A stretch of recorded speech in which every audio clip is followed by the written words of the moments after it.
Hi everybody. From time to time I'll be recording a membership memorandum as per today. And I'll also be doing an interview with Andy Benson on the ROS Media channel about what's going on and what we're doing and what I'm doing to navigate through to the next big phase of our nation, our sovereign nation. As you know, I've got a goal of a pathway to 500,000 envoys operating in a sovereign nation or within a sovereign nation with its own infrastructure of energy, of communications, of health, of water, of food, of its own currency, all of those things. And I'll be talking about that in more detail on an upcoming webinar within the next couple of weeks. What is the Freedom Plan? How does it work? Why does it work? Why do we need to do it in the first place, etc. So many of you already know these things because you've been on our conference back in 2023. But for new members and new envoys into our community, that you probably don't know what the plan is, why I'm doing it, how I'm doing it, etc., and what progress we're making towards it. But today I'm just going to give you a brief overview on what's currently going on with some of the challenges we're facing and what I'm doing to overcome them and actually turn the challenges into opportunity and into solutions. So as you know, we've had a massive knockback and setback last year in September by the saboteurs, internally called the pirates, various people that were working internally within what was Matrix Freedom, rebranded and relaunched as Republic of Old Souls following the September terrorist attack by the pirates. As I think everybody knows, there was a $600 million confirmed IRS wages and tax transcript attack via 𝐕𝐈𝐃 and the former US trustees. You've all heard me talk about this and go on about it, so I won't go into much detail. But that's been a massive setback, and also the fact that there is circa $2 million worth of currency that is being frozen as a result of the FCA's attack, which is the Order 34/2023, which has prevented us from rolling out various things that we had and I had in our plans in 2025.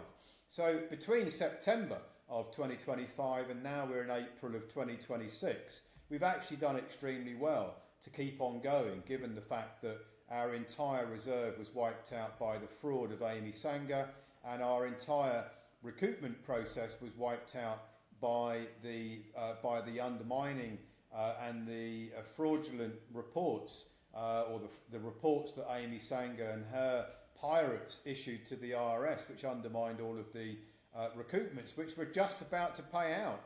And for those who don't know this, Lisa Griffin, who is the ex-head of our tax department, she had her payout. She resigned in January of 2025, but she actually got her recoupments in between June and September of 2025, before the IRS froze all of the recoupments, as I've detailed and documented in previous updates, documents, memos and interviews.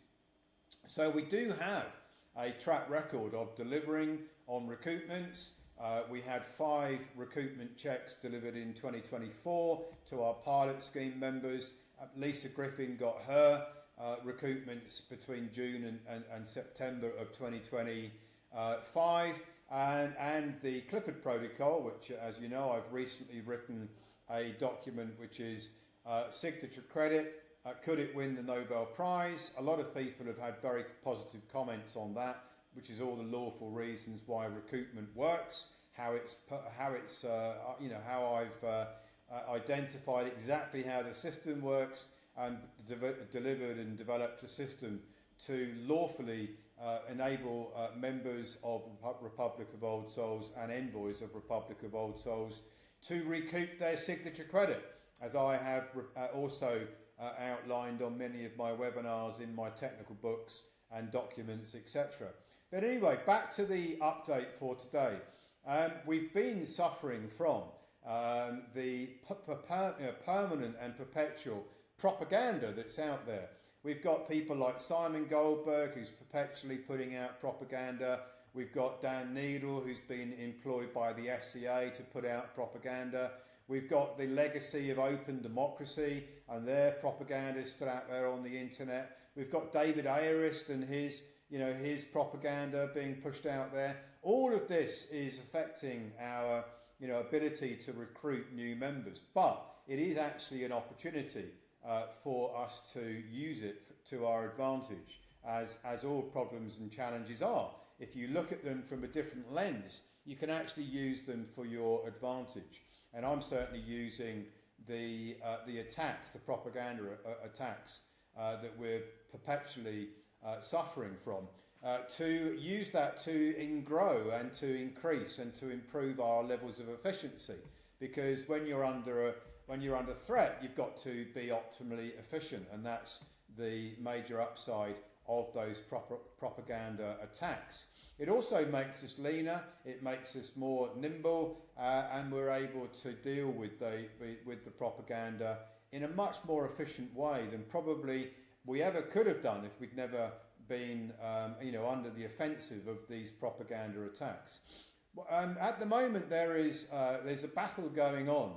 It's a high stakes battle in the UK Court of Appeal. So you've got the FCA case, which I've said from the beginning, Order 34/2023 is a void nullity. I think you've all heard me report on why. The FCA don't have a verified prosecutor. The fictional character they say is Alistair Mackenzie. I say he doesn't exist. I've challenged the FCA on multiple occasions to prove he exists, and I've never been able to prove it. Without a valid prosecutor, there cannot be Order 34/2023.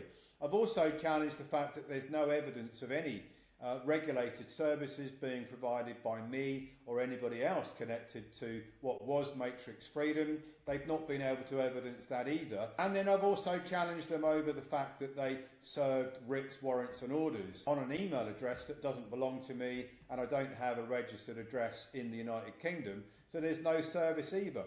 So for those three reasons, I say Order 34 and the sentence that was handed down in September of 2025 is a void nullity. It's currently out of the UK Court of Appeal. They're stonewalling it. They don't want to take it. I'm pushing and pushing for the case to be reviewed by the judges in the UK Court of Appeal. I have every right for it to be reviewed, but of course, if I win that case, it's a massive blow to the FCA. It unravels a near 20-year story, as many of you already know, about me being the whistleblower against HBOS and many other things which I've covered in previous documents, documentaries and interviews. So it's a massive problem for the FCA and the establishment. To allow me to win that case will have massive consequences for the FCA, but it's also being used in New York, because the New York case against 𝐬𝐴𝐴𝐵𝐴𝐵𝐴𝐵 who basically defrauded and stole about $1.5 million worth of my reserve, is also being linked to the UK Court of Appeal. The New York court is looking at what's going on in this UK Court of Appeal case to see whether it's got anything, to basically delay and to stall on actually looking at the theft that 𝐬𝐴𝐵𝐴𝐵𝐴𝐵 embarked on, the fraud and the theft of the reserve. That case has been stalled now since November of 2025, and the UK Court of Appeal case has been stalled since December of 2025. So they're both in a stall position. Then we had a new threat, which was Dan Needle filing documents in Wyoming at the Wyoming State Bar that suggests that his allegations are that the MLITR Research, which is the trustee and the provider of the research reports that I push out into the market on a regular basis, he says that Ecclesia Law, MLITR Research, needs a bar license to do what it's doing. It doesn't need one, and there is a complaint there at the Wyoming State Bar, which could threaten the recoupments. It won't do, but that's what it's designed to do, because that company, MLITR Research, in Wyoming is the trustee for all of the newly filed recoupments for all of our members going through signature credit recoupment. That's a threat. I'm dealing with it. It's Dan Needle trying to undermine the recoupments yet again. He undermined them in 2025 with all of his negative propaganda, and 𝐕𝐈𝐃 using Dan Needle's propaganda about Iain Clifford being a tax fraudster to undermine the recoupments in 2025, and he's now trying to do it again by trying to undermine MLITR Research, which is operating as basically the trustee for all of the recoupment filings that we've done in 2026. He won't win that, but it's still a threat. The IRS whistleblower, well, that's also because we have the 𝐸RO has filed a complaint at the IRS at the end of 2025 in relation to Amy Sanger, Lisa Griffin, Marilyn Prospero, David Ayres, who fraudulently used his 𝐸RO license to file their own 1099 OIDs, who undermined all of the recoupments by sending in fraud identity reports to the IRS, bogus fraud identity reports. That's going on now. This case could actually put all of these people and many others in jail for 2 years because it's federal misdemeanor to do wire fraud and RICO fraud against the United States Treasury, and also to undermine all of our members' recoupments. That's all currently being investigated by the IRS. And then you've got the fact that we've not been able to access the reserve. So we actually had to start in September, minus about $200,000, which was our current invoices and expenses that we weren't able to finance in September 2025 because our reserve and all of our bank accounts have been shut down by Amy Sanger's pirate team to undermine everything we were doing. So we've come back from that, and we're still operating and we're still delivering everything we can to our members. We've also got some other issues that we've been wrestling with, which is the delivery of all of our projects and our operations. Now, we're not struggling with it, but it's not operating with the level of efficiency that I would like to see. So because of all those reasons, what I am doing is bringing in AI. We're bringing in AI. As much as I don't like AI, the agenda behind AI, I actually think that the use of AI is a very smart move, as can be seen in all the research reports. The use of AI does increase efficiency. Now, what we're going to be doing with the AI is, first of all, we're going to be using AI internally, and we're currently developing it now so that it can operate through project management, through operations management. It's going to assist us to deliver to our members more efficiently. It's going to enable every one of our over 50 contractors every day to know what to do and how to do it using centralised AI, which will review what they're doing, what their objectives are, give them the day's tasks, the day's objectives, how to do it in the most optimal way. It's also going to enable us to deliver information to our prospects and our members, because there will be an Iain Clifford avatar that goes with the AI system. So everything that I know in all of my ecclesial law research papers, in all of the webinars I've presented, in all of the Q&A sessions I've done on ROS Media, all of my knowledge, and as it goes on going forward, as the knowledge, as the webinars, research papers, interviews continue, all of that information is loaded up into the Iain Clifford avatar, which will enable prospects, which will enable those being referred by advocates. It will enable existing members to access me, basically, the clone of Iain, so that you'll be able to ask the Iain and Clifford avatar what's going on with anything in the organisation. If you're already an existing member, you'll be able to get an update from me on what's going on, generically, what's going on with your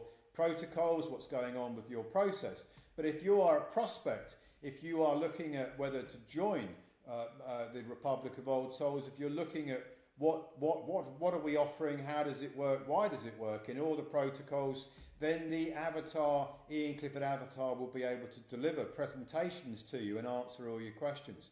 And then in relation to problem and solutions, every week I'm doing a problem and solution webinar. I'm picking different problems from around the world. I'm showing you on the webinars how to overcome those problems with the art of legal warfare, with the combination of the Great Escape protocols.